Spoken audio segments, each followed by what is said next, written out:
madaxweynaha cusub ee dowlad deegaanka Soomaalida Ethiopia Mustafa Mohamed Umar Cagshar oo maalintii shalay gudida fulinta ee xisbiga xukuumadda dowlad deegaanku ay ku doorteen magaalada Sababa ayaa ka hadlay waxyaabaha ugu horeeya ee uu qabanayo waxaana uu ku nuuxnuuxsaday inuu cadaalad ku hogaamin doono dowlad deegaanka la socotaan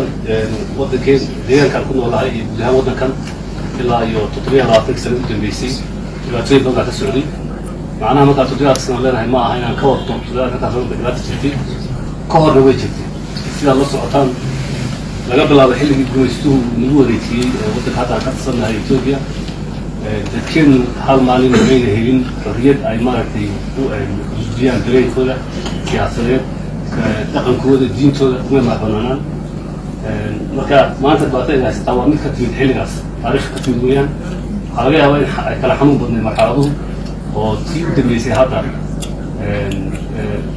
soo dhaaftay 20 sano u dambeeyay runtii xanuun kala badan oo bulshada gaari ugu jira lama socda laakiin dhawahaan dhibaatada deegaanka mar ma halkaanaato waa mid taniya xilligii waa arrin la xidhiidha lahayd gacantii lagu wareejiyey dad aan maaragtay lagala tashan waddan kale taasoo keentay marka in dadkaasi loo isticmaalo si dad maaragtay gumaystahay soo kale wax xaqiiqa oo jirta weeyaan wax la iska midfin karo maaha marxaladda lagaga baxayaa waa mid u baahan shacabka in ka wada tashado xilligeeda laakiin hadda waxay noo yaallaan inaan u tashado wixii hadda maanta dhibaatooyin jiraan xallino kuwa ugu muhiimsan waxaa weeye dhinaca xuquuqul insaanka xorriyatu qowlka ganacsiga xor laga dhigo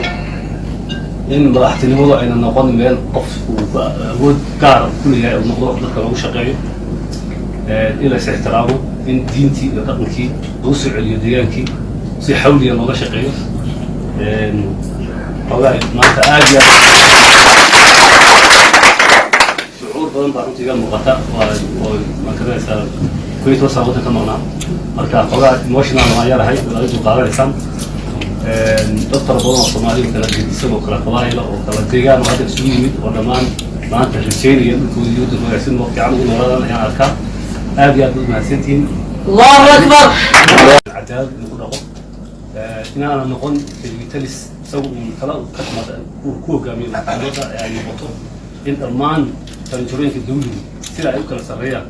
ay nuuga shaqadiisa ugu maxbanaanaan taasoo ay shakhs u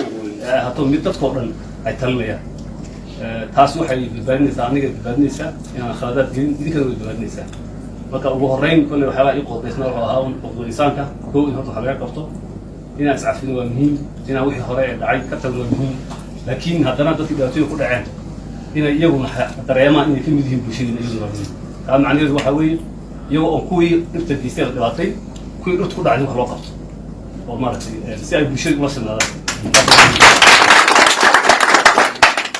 Mustafa Cagshar ayaa waxa kale oo uu sheegay inaanay jiri doonin qof dambe oo loo dhibaataynayo madaxda ayuu wax ka sheegay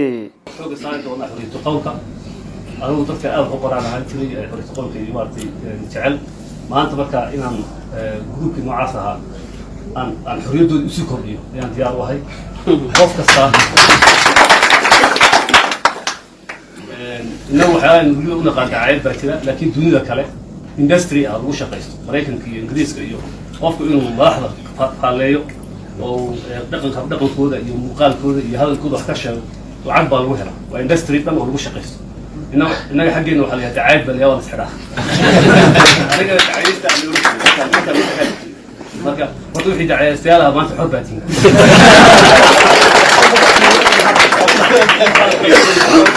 waxaan tamataan kartaan laba qodob baan loo ogolayn oo sida qawaaniinta adduunka iyo waddankaba ah in qawaayil isku dhufto oo reebo ka kac oo reebo la leeyahay waa la oran karaa reebo baxbadsaday waa la waxaas dib male waa la oran karaa mustafa meeshii yimid waxa ay reerkooda soo baxay waxaas dib male laakiin reebo ku duul incitement baa leeyahay waa khalad waxa kaloo khalad wixii diinta iyo akhlaaqda ay diidayso sawir qaawan aflagaato ay noocaas waa reebo